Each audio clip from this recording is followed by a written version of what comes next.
everybody. Good afternoon. My name is Jean-Noël Billot. I'm a scientist at QIAGEN Bioinformatics.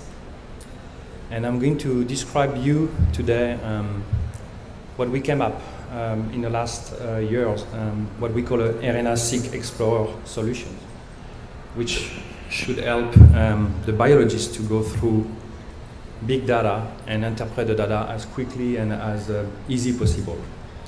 So I have to add that I'm not a bioinformatician, I'm a biologist like you, so I try to do things like we used to do using these great tools. So the work I'm talking about today is the transcriptome analysis of Kupffer cells after uptake of pancreatic cancer exosome, and it will reveal some pathways and biological processes involved in metastatic progressions. This is not my work. This is the work of a great group that have collaborated at UPenn, Memorial Sloan Kettering, and Cornell. And they have published two brilliant studies in Nature and Nature Cell Biology. I'm going to talk about that. The fact that they have deposited the data set at NCBI, I could get that data and try to use our technology to see if we can explore further with all humility possible. This is the legal disclaimer about QIAGEN. It's really done for research, that product. So the keyword I would like you to keep in mind is the RNA-seq Explorer solution. And we are going to try to understand and explore the data, and we are going to highlight new hypotheses. And I think that's key, because our solution, in fact, deliver potentially new hypotheses to test and to validate in the lab. In no way we replace the scientist. We just comfort him with his data. We try to help him to explore the data set and bring new hypotheses that he will test in the lab. And also the other keyword is pancreatic cancer metastasis. And we're going to talk about the tumor exosome that have been uptaken by liver cells. And that will induce metastatic in the liver. So I'll start with the conclusion. The conclusion is using that RNA-seq Explorer solution in a very in silico way. We were able to identify two immune proteins that could be a potential therapeutic target for metastatic pancreatic cancer. Again, that needs to be validated, that needs to be tested. But we were able to determine some signaling cascade and how they were involved. In particular, I'm going to show the IL-6 signaling. We were able to highlight some transcriptional program and how these programs either are turned on or turned off. And I will show two transcription factors that I think are important. We are going to look at the biological processes that have been induced after the uptake of these pancreatic tumor exosome by the liver cells. And we are going to use a couple of features very well defined. We are also going to identify splicing variants. We are in the world of RNA-seq sequencing, so we can go deep in the expression of any splicing variant, but we can also discover novel. But today we are going to identify a couple of variants of interest for the integrin beta-1 and the PKM2 that may be useful. And finally, I'm going to propose two hypotheses that we can test, two components of the immune system, IL-6 receptor and 11 receptor alpha as potential target. Outline of presentations, I'm going to talk about the pancreatic. I have to say I'm not a pancreatic cancer expert, so I read a lot and I try to bring some background of it. I'm going to show you what is the sample to insight. The sample to insight motto is in all our slides, and this is really a key experiment that we want to propose to scientists, and I will explain what it is. I'm going to present you the RNA-seq Explorer solution, the way we analyze the data with the Biomedical Genomic Workbench, which is a software, the way we interpret the data using IPA, and I will explain all of that and bring some conclusions. So, first of all, the pancreatic ductal adenocarcinoma, PDAC, is the fourth leading cause of cancer-related deaths in the US. It's a dramatic disease, it's very terrible. 90% of the cancer causes are highly lethal. And if you combine stage, all the stage combined, 1 and 5 years relative survival are very, very low, 27 and 7% respectively. There's a huge number of people that are diagnosed each year in the US and even more worldwide. But there's a huge number of people that die every year due to that disease. And it will be over 300,000 people that die every year due to the pancreatic ductal adenocarcinoma. We know that the incidence is rising. We don't know why, but it's predicted to be doubled by 2030. The diagnosis is very difficult because, in fact, there's no symptom at early stage, so you can't detect anything. This is why we need good technology to try to come up with new biomarker, for instance. The treatment, apparently the only curative treatment is the complete surgical resection. But even in that case, fewer than 20% of the patients are candidate for that. So it's terrible. And the number that scares me is that 80% of the patients who underwent surgery eventually relapse and die from the disease. So we need to do something about it. The risk factors are numerous: age, smoking, diabetes, alcoholism, obesity, and that's scary knowing the obesity is increasing worldwide, and many other genetic predispositions. Because it's an important cause, public health, there's a lot of clinical trials that are ongoing. So I went to a talk yesterday, the talk of Elizabeth Jaffe, but she presented one of the therapeutic vaccines, but there's many clinical trials. Those that are trying to look at the checkpoint inhibitors and immune modulators in order to enhance the pre-existing anti-cancer immune response.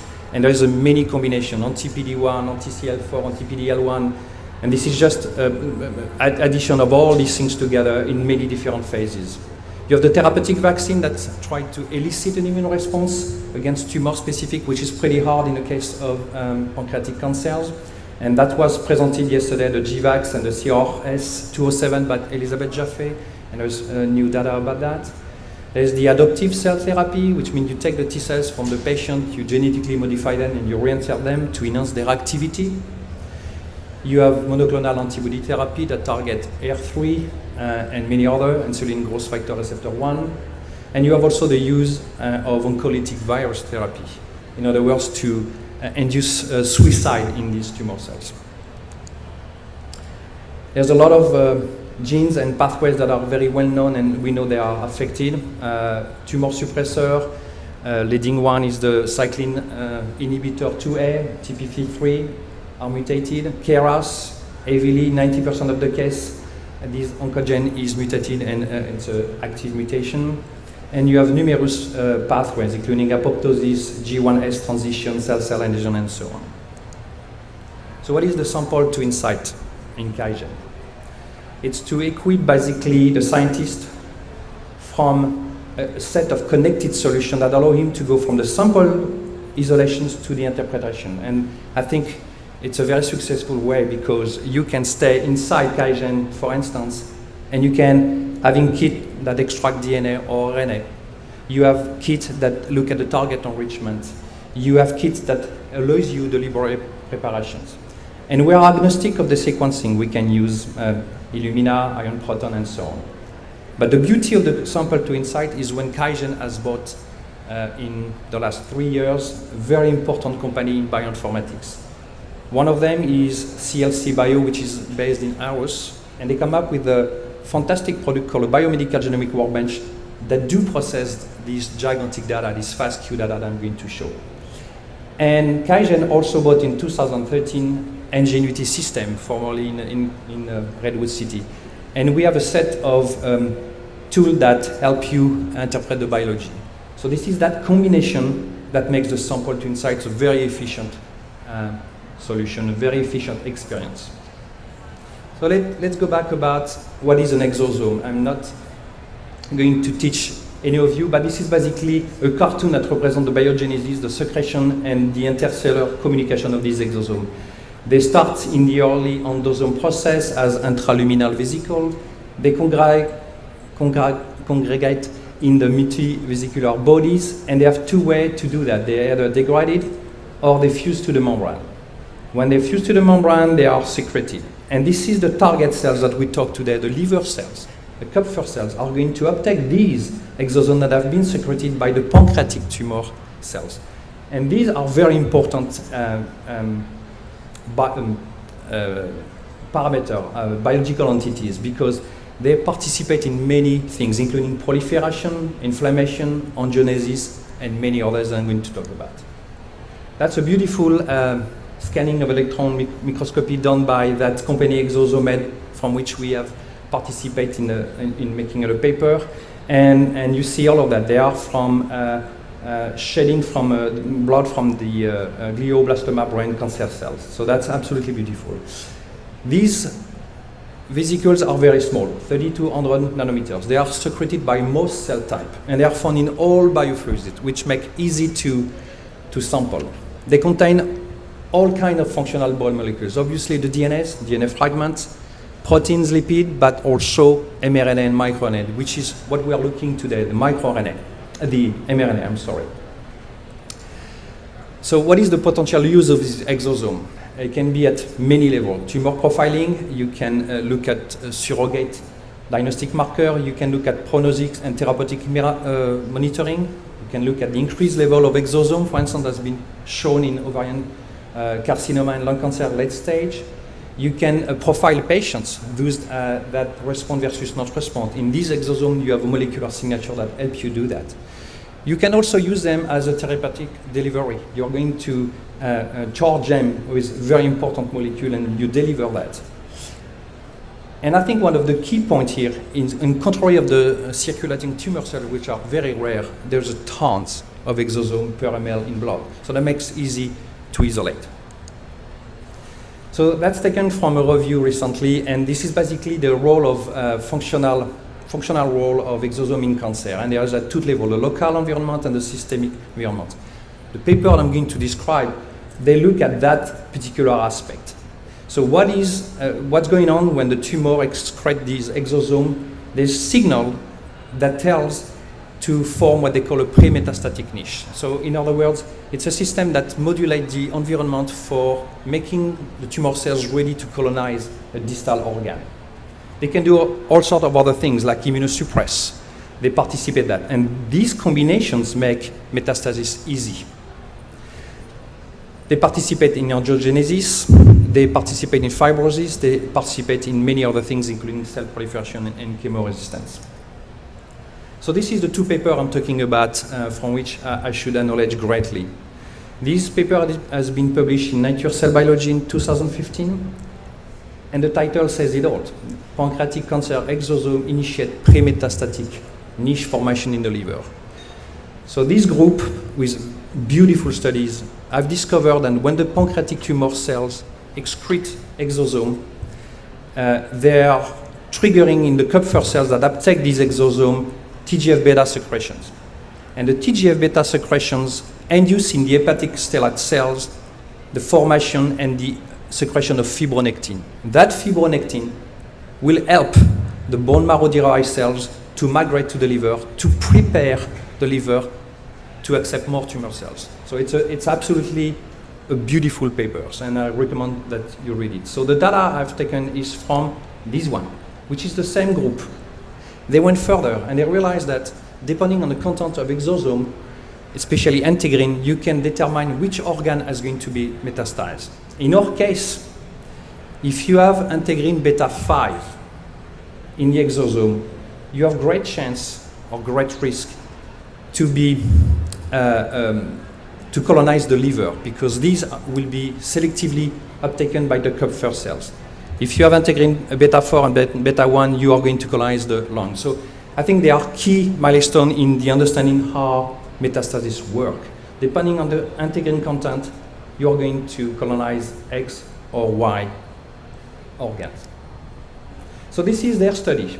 So I went to the NCBI site. It's under the SRP 058375, and I went there and I get that data, and they basically FASTQ file. In fact, they are SRF file that I convert in FASTQ. And this is where we come into play using our RNA-seq Explorer solution. So they are basically Kupffer cells, and they treat them with pancreatic tumor exosome. The name is BXPC3, which is the normal pancreatic tumor exosome. And they have the same, in which they have knocked down the beta 5, the integrin beta 5, and they treat with PBS. So this is all this combination that I could get. They have the cells they treat every other day with exosome, and at the end of 14 days, they extract the total RNA. So this is an important point today, because we are looking at the total RNA. We are not looking specifically at the content of RNA in this exosome, from which we can study the transcriptome as well. But here it's really the mixture of the liver cells that have accepted the content from this pancreatic tumor exosome. So this is the total RNA. So they have prepared the RNA library, they have sequenced using the 2500 HiSeq, and they have a different approach. So this group have used IPA, and probably not to the extent we wish, and I think this is why I would love to show you more what they can do. But they basically have used the protocol to select the reads and to look at the differentially expressed using HR package. So this is their way. And this is our way. And the idea comes from the fact that when you are a biologist, in the world of big data, you are overloaded, and you don't know by which way you have to start. Especially if you have a FASTQ file. What do you do with a FASTQ file when you don't know what it is? Well, so we came up with that solution that allows you to import these FASTQ files that you have received from Illumina or any others, import them in a software called Biomedical Genomic Workbench. And that will process the data. And by processing the data, we were able to extract the differentially expressed gene or isoforms, and we will send that to IPA. So this is what I'm going to show today. But the total RNA-seq Explorer solution includes also the fact that from these RNA-seq we can call the variants. We can filter them in our NGMUT variant analysis software. And we can gather the two data, the expression data, as well as the loss or gain functions of the variant into that IPA. So it gives you a better view of what is mutated and what is expressed. Couple of words on this Biomedical Genomic Workbench. So we can do a lot of things. We can do whole genome sequencing. We can do whole exome sequencing. We don't do the sequencing. We can get the file from these whole exome sequencing, whole exome sequencing, whole transcriptome sequencing, ChIP-seq data. We have created this workflow that are very easy to use. Basically, one click away. You see it's a stepwise, and if you proceed that way, you will get everything you need, and it's streamlined information. Once it's processed, you can send that to IPA or NGMT variant analysis. If you want to create your own workflow, you can also. So this is what happened. I went to that website. I had a SRF file. I converted to FASTQ. It's a terminal command. It's very easy. Then you can create your own metadata from the website. You trim the sequence to remove the adapters, and you do that RNA-seq analysis. It's basically a push button, and you can map either to Ensembl or RevSeq. We have selected Ensembl in that particular case. And basically, you have an expression track. You can do at the GE, which is the gene level, or TE, which is the transcript level. So we have that choice. Then after, from the tracks to the stats, we can look at the differential expression, and we can come up with very nice stats like the heat map, the PCA plot, the Venn diagram. And basically using that workflow. So the data has been imported. I have created this gene and a TE level, and I follow that protocol. And it's a stepwise, and it will lead you in a very easy way. And you can come up with differential expression stat that you can push in IPA, or you can have a heat map, a PCA plot, or a Venn diagram. All of that are very easy to visualize. So this is the differential expression analysis. This is the metadata. You tie your FASTQ to some kind of metadata. You don't have to type. You are not going to be lost of what was the sample, what was the treatment. It's all contained in metadata. This is the typical metadata. This one I have exported directly from the NCBI site. And you have the treatment, you have the sample name, you have everything as you go. And that carries over through the whole Biomedical Genomic Workbench. Then we have a plugin. When that is done, the data is sent automatically to IPA. You can upload, and you can analyze, and you set your cutoff there. The p-value, fold change, you name it. And this is what's happened. This is what I got. You can look at Venn diagram, at the gene or the transcript level, and you can look what are the common gene differentially expressed or isoform differentially expressed between the two conditions. You can have a nice volcano plot. You know, it's a log of fold change in function of the p-value. So the higher level and the most right or left corner are the most differentially expressed and highly significant. We have created a heat map. So you can, it's on 25 isoform, and just selected 25. You can have 200 if you want. And depending on the condition, you can see what are the ones that are the most variable between the conditions. You can have a PCA plot also where you see the outliers. So here they are the Kupffer cells with the PBS. Here this is the Kupffer cell with the normal comparative tumor exosome, and the Kupffer cell with the exosome in which the beta integrin 5 has been knocked down. So they are very separated, very nicely. And now you have that differentially expressed analysis. And if you map to Ensemble, you are going to realize that number is huge. It's 173,000 rows. It's basically 173,000 transcripts so far in the Ensemble model. So it's a very big file. But we have a couple of very important information. The name of the particular isoform, the position of the chromosome, and a couple of important features that we will carry into IPA. P-value, FDR, fold chance, log chance, you name it, and the max group mean. Because we are in RNA sequencing, now we can really set up the cutoff to see what is significant, what's not. For the purpose of the talk today, I choose an RPKM superior at 5, just to highlight many features. The problem is, if you have 173,000 and you push that in IPA, you can have up to 8,000. Even with 8,000 genes, after the cutoff, you may have a lot of trouble to understand and to comprehend what's going on. And this is why Ingenuity System was founded 15 years ago. It was 6 graduates from Stanford, and they realized that if we connect all the findings possible that we find in peer-reviewed literature, we are going to come up with the solutions to understand a larger view of the biology.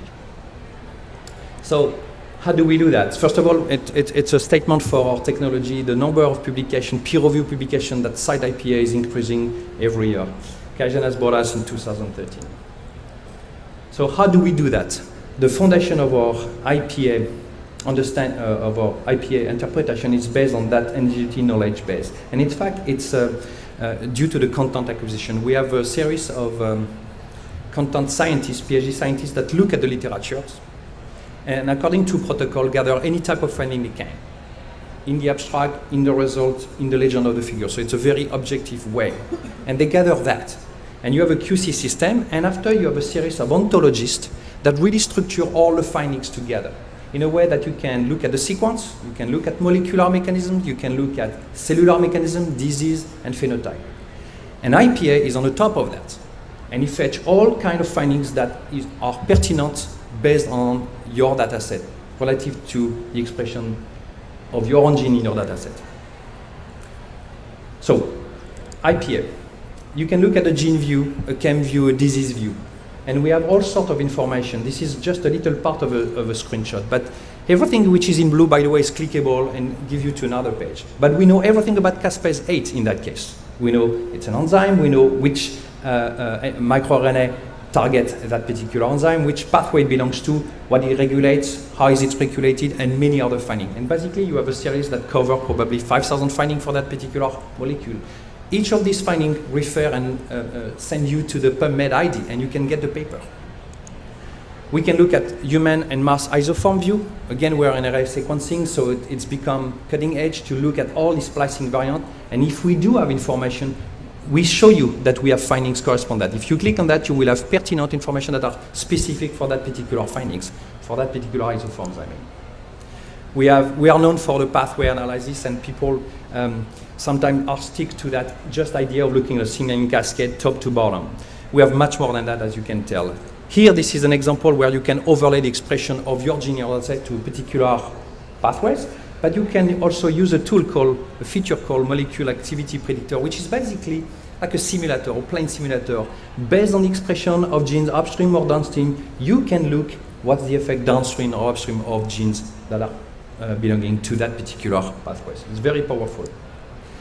We can look at the upstream analysis. What interests biologists in general is the fact that when you have 23,000 genes that are up and down in your data set, one of the key things is looking at who is the driver, who is the main conductor of that. And that's what we do here. So based on the pattern of genes that are known to be downstream of a particular regulator, interferon, MAPK1, you name it. And based on the relative expression, the bioinformatician came up with a solution to calculate the z-score. And that z-score here, which is in blue or orange here, tells you if that particular upstream regulator is turned on, is activated, or is inhibited. That's what we use the abscon lens. It's very powerful because you look at the transcriptional program, whatever the transcriptional regulator is. It could be a cytokine, a growth factor, a transcription factor, you name it. We can look as well based on the pattern of expression of a gene or dataset and the fact that they are gathering and associated to a particular process. Based on that, we can tell you if a particular process like cellular movement is up or down based on the Z-score. It's another powerful predictive system. We can tie the two together. We can look at the upstream regulator. So in other words, your transcriptional conductor, the transcriptional program. You can tie that to disease here with a layer of your gene in your dataset. The only non-predicted data here is these genes. And here they are all in red, which means upregulated in your sample. So this is a very nice way of looking at an effect of transcriptional induction to a process. We can use microRNA target filter. We are not going to talk about that today, but what it is we can look at any type of target of these microRNA using that target filter. So we can associate these microRNA with these mRNA and go much further than that based on prediction, based on many other things. We are not going to talk about that today. Bioprofiler. So bioprofiler, it looks like it's an encyclopedia, if you wish. If you take breast cancer keyword, you may have 6,400 molecules, including genes, protein, chemical, drugs, you name it. I doubt that any expert in breast cancer can tell me which molecule, the whole set of these 6,400 molecules. But what we can tell you, by a click, we are able to show you that in a Excel spreadsheet way with filtering system, which molecule, what is the effect of that molecule on the particular disease. So I can look at any molecule that have an increased activity and increased breast cancer, for instance. This is the bioprofiler. And we can do that at the isoform levels. Now we can tie these specific isoform-specific information to a data set and look which specific isoform is down or upregulated in your own data set when it's tied to a particular disease. And I'm going to show that. Interaction network, you connect all these molecules with no particular directions and you can overlay a lot of things, biomarker, application reagent, and you name it. And here it's simply an expression data, green, downregulated, upregulated in your sample. And you can also import your own findings. That's for IPA. So it's a powerful tool, and I understand there's a lot to swallow today. So this is a typical IPA core analysis. So remember the data, they have these Kupffer cells, they have uptaken the pancreatic tumor exosome, this is the normal way, and I compare that with the same Kupffer cells versus PBS. And I use some cutoff for change of 1.5, p-value 0.5, and that RPKM that makes me think that what I'm seeing is real, it's not a fake signal. And this is all at the transcriptional level, at the transcript level. And it's organized in many tabs. IPA is organized in summary, canonical pathways, upstream analysis, disease and function, regulatory effects, and so on. All these tabs are independent, and yet they can be completely connected because you follow a process. So here we show you the top canonical pathway based on overlap. We can show you the top upstream regulator, and you can screen down. There is many more information, and you go through all these very important information. Let's go to the biology now. So I was looking at this data and trying to understand what are the canonical pathways and can we detect their pathway activity analysis? Can we tell if any particular pathway is turned on and turned off when these cells uptake the pancreatic tumor exosome? So here you can tell you have a set of colors, you have the gray and orange and the blue. So gray so first of all, everything is based on overlap. So you can tell that a lot of these hepatic fibrosis and diapedesis pathways are heavily involved when these cells uptake the pancreatic tumor exosome. That fits the data.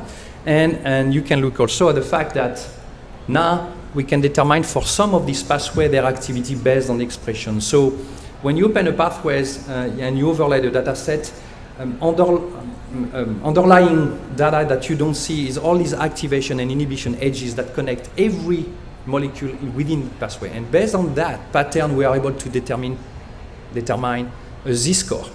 And here, for instance, you can tell IL-6, it's a Z-score positive, which tells me that pathway is probably turned on. So let's look at that, and many others. As you can tell here, I summarize and I said the inflammatory response seems to be heavily involved, and you can tell IL-17, IL-6, and many other pathways. So let's look at IL-6 that I'm going to follow all the way.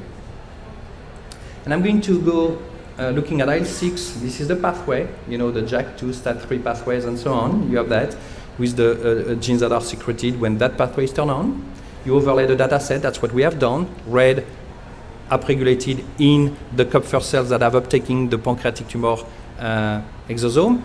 And if it was green, it will be downregulated in that particular things. And I compare to the same Kupffer cells that have uptaken the pancreatic tumor exosome in which the integrin beta-5 has been knocked down. So like that, you can see the effect of the integrin beta-5 really live.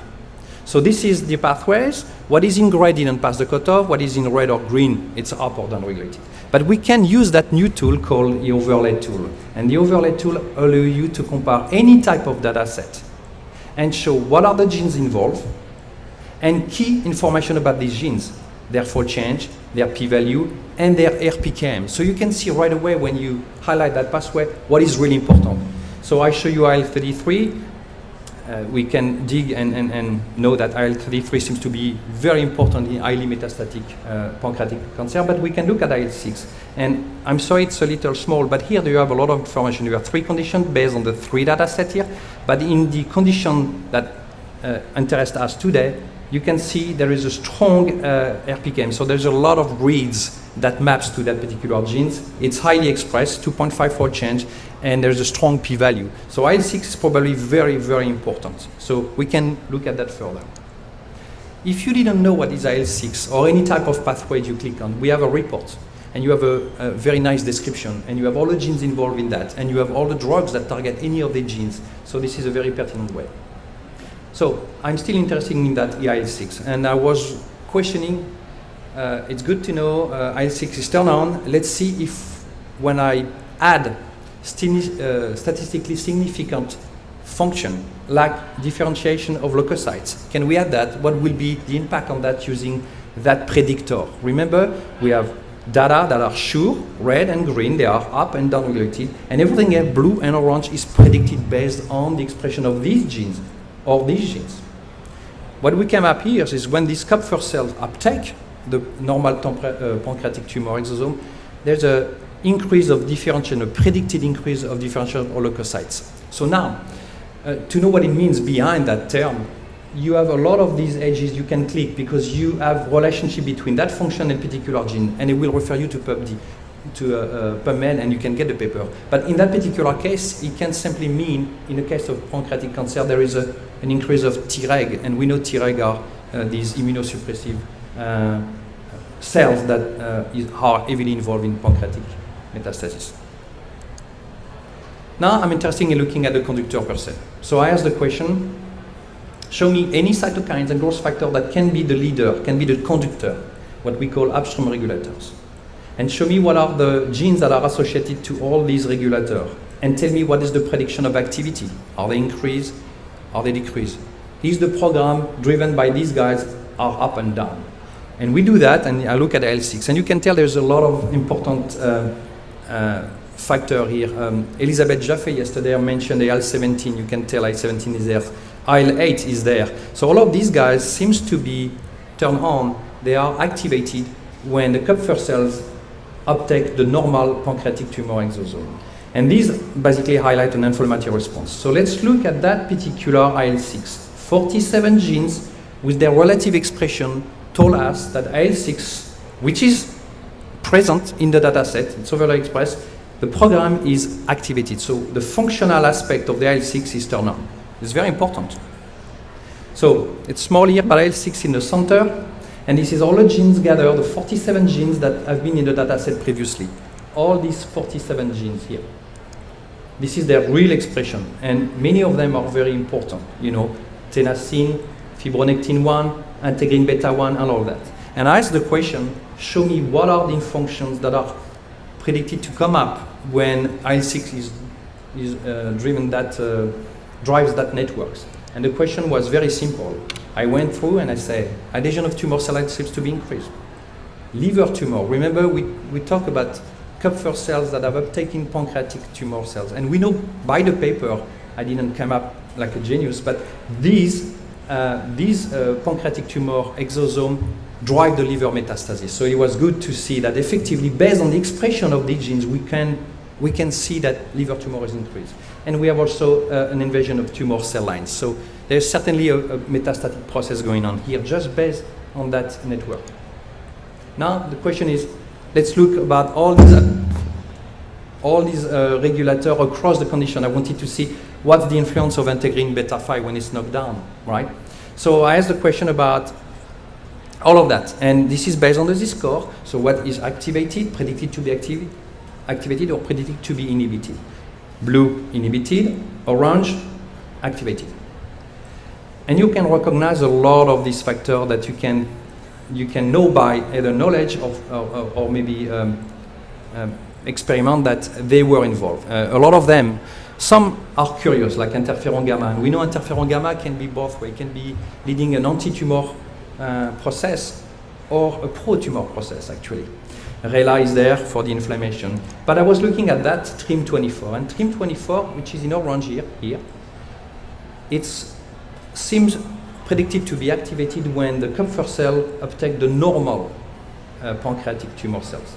And it's blue when you knock down integrin beta-5.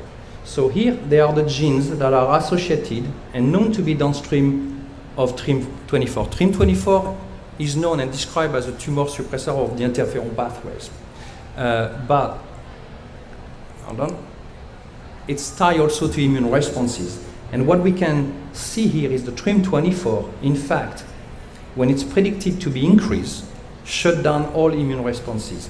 These, again, you need to click on all these findings to find out what are the real meaning behind immune responses. But it tells me that transcription factor probably participate to the immunosuppression that was not necessarily seen in the paper previously. So I think it's a key to look at these comparison between upstream regulators. As I say, when you knock down the integrin beta-5, strangely enough, because they are still a cancer and they will probably still metastasize, but you knock down the integrin beta-5, now the program is shut down. It seems to be inhibited, and immune response goes back up. So it's like there's a tumor, but it will now probably go to the liver. It has to be investigated. All of that needs to be investigated, but this is true. This is the real expression of data, and this is a prediction. Now, I found out another very interesting, in that comparison, transcription factor called MEOX2. And that guy, I found out is involved in the regulation of the expression of integrin beta-5. And in the case of the normal pancreatic tumor uptake by the liver cells, this program is turned down. And the program, when the integrin beta-5 is knocked down, is turned up. And this is the network. So MOX2, when you uptake the normal tumor pancreatic exosome, is inhibited, and it drives angiogenesis, metastasis of the cells, and the recruitment of myeloid cells up.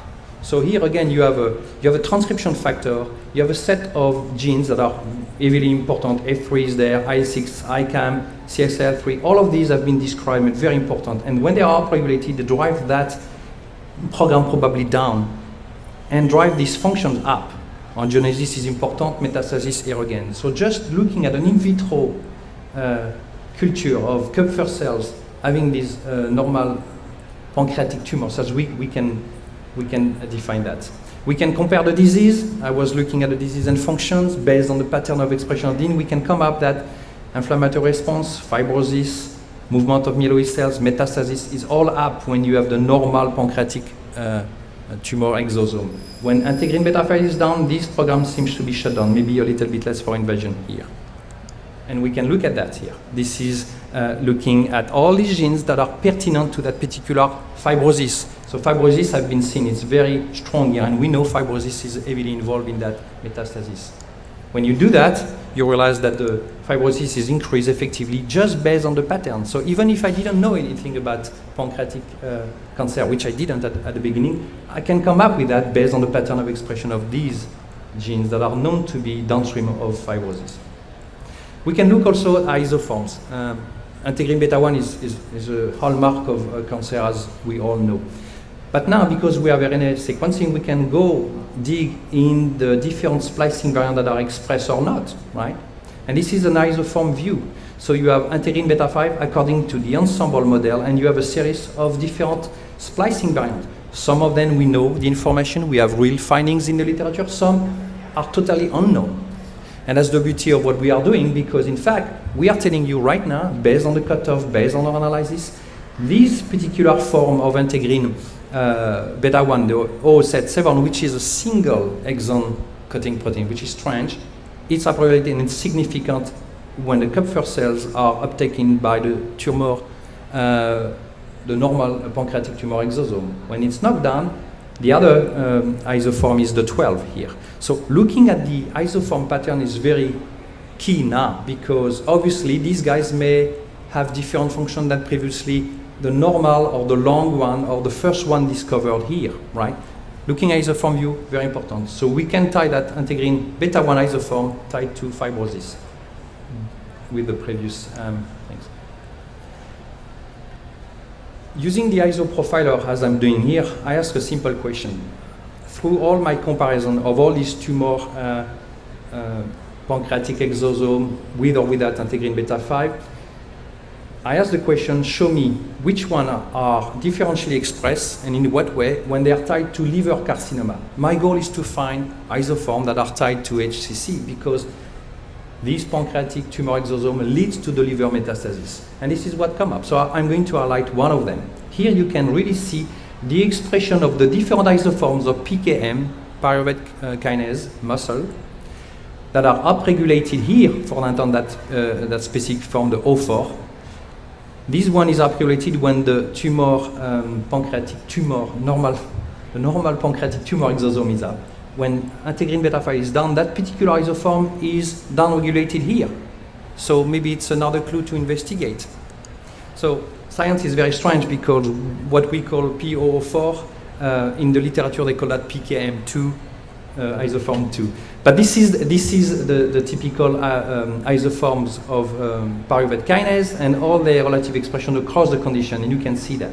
And you can tell, a lot of them are pseudogenes, so you may probably discount them. A lot of them are different splicing variants, you may look at that. When we have findings, we can search here, right?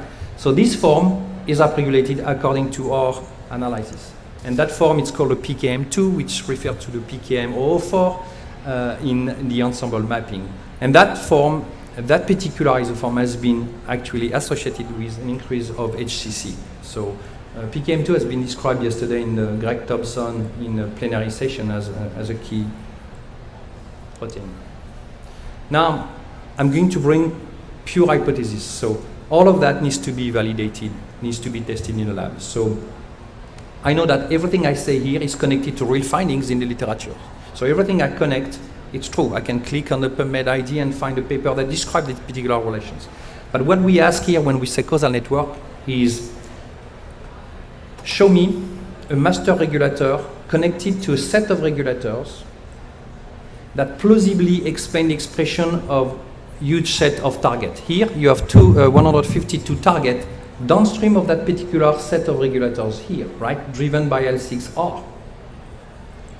Based on their pattern of expression, we can predict the IL6R driven causal network is predicted to be increased. So that's interesting.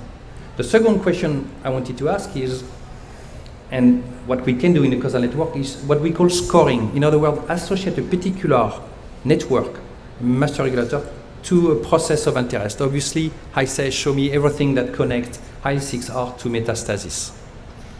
All of that is prediction level, right? So we have IL6R, we think it's predicted to be activated based on the pattern of all these genes here downstream. And that IL6R predicted to be activated predict to increase metastasis. So maybe IL6R is a very important molecule to look at. And by the way, we have asked the question, show me all the intermediate that tie that IL6R to metastasis. And it fills up with very, very important molecules, VEGF and MMP3 and many others. And some of them are known to be in your data set, some are just predicted here. So when you have a type of causal network, it's a brand new hypothesis. What can you do? Well, you look at our database, and you can look many different tools. First of all, I ask the question, show me any biological drug that target IL6R in any kind of a disease, any kind of conditions. I don't want to see only cancer. Well, I found the tocilizumab that target IL-6R for RA and has been approved a long time ago, right? So we know that monoclonal antibody target IL-6R. And now I ask the question using the molecule activity predictor feature, simulate the addition, which is shown in red, and what will be the effect downstream. So here it's virtual hypothesis, right? We all understand has to be validated. But what it tells me, if you were adding that monoclonal antibody, you will drive down the metastasis to become blue, right? Everything has to be tested, but that's a fantastic hypothesis. And in fact, I've done the same thing for interleukin-11 receptor alpha. Interleukin-11 is a stroma-derived cytokine, so it's very prevalent in that tissue probably. And I asked the same question. Give me a causal network, give me a network of interleukin-11 array that tie a big set to metastasis and see what we can do with that. So interleukin-11 array based on expression of gene dataset seems to be increased, and increased metastasis. Well, let's drive it down. If you simulate the inhibition of that, you will probably, and you have to verify that, probably contribute to decrease the metastasis, as well as many other regulators that are seen to be very important, STAT3 and many others. By the way, inhibiting interleukin-11 is been tested in castration-resistant prostate cancers, and already shown some success in vivo model mouse in endometrial cancer. So it's probably a valuable idea to pursue. So this is the end of my talk today for just that demonstration. We were able to do a lot of things just in silico, just based on the data, looking at signaling cascade, in what way they are involved, using that feature, the pathway activity analysis canonical pathway, looking at upstream analysis, and we determined TRIM24 and MOX2 may be involved. We look at biological process, we know the angiogenesis, immune responses, we look at fibrosis, looking at that downstream effect analysis with the disease and function feature. We look at splicing variant of interest, and we come up with hypothesis. And that's key. What we want to do is, in fact, exploring the data and bringing new hypotheses. In no way we replace the expert eye, right? The scientists that have worked many years on that subject knows his art, but we help him to explore further and to bring new hypotheses. That's what we do. By the way, the title was Liquid Biopsy Show Promises because there was the term exosome in it, which is important. But QIAGEN has come up with a solution also that specifically look at the three main areas in liquid biopsy. The circulating tumor cells, we have tests now in development or being used. For looking at the free circulating nucleic acids, we have all these tests. And for exosome, there was a recent come up of two kits, one that isolate the exosome and one that isolate RNA from the exosome. We can do the transcriptome analysis just based on that RNA if we want it, right? The intact exosome isolation, in their paper, they use ultracentrifugation and mass spectrometry to look at that. It was a nightmare, it's a long process. These come up with a better way. You just sample the blood, you get exosome, and you have that. This is the paper that have been published looking at that characterization of RNA from this exosome and using a novel spin colon. It's very well described. This is the toolkit that have been related to that exosome in QIAGEN, the way you isolate exosome in general, or the way you isolate RNA from the blood or from the serum using this kit. I just want to acknowledge the team because obviously I'm not alone, and it's a very international team now, QIAGEN Bioinformatics. There is people in Denmark, there's people in Redwood City. I would like to acknowledge my friend Stuart, which is the maker of IPA. This is the mind behind. The team in Hilden that helped me bringing some slides and make me understand what is liquid biopsy, led by Michael Kaczynski, and the team in Romania, and I would thank my friend Wei here. We have a lot of other posters, probably one of them that you may look, it's the same idea, it's very important, and by the way, I'm entering in collaboration regarding that, so I think some people have seen that very valuable. So I would like to mention also we have for another way to look at RNA-seq. If you don't want to go for a big hundreds of thousands of form or thousands of genes, you can do in custom panel called a Chias-seq RNA-seq panel. And this is a series of webinars that has been already uploaded in our website. You can in our website, and you can look at that. And we are talking about that. We are talking about that digital RNA sequencing for a very small set of genes, like up to 400. So this is what's going on now. We're going to do another one. We have an RNA-seq summit. If you want to come, it's in San Francisco. And in fact, one of the bioinformaticians will be there in San Francisco. And we are going for 3 hours, going live demo. So not only, we are not making a story anymore, we just go dig into the tool and explain to you how easy it is, in fact.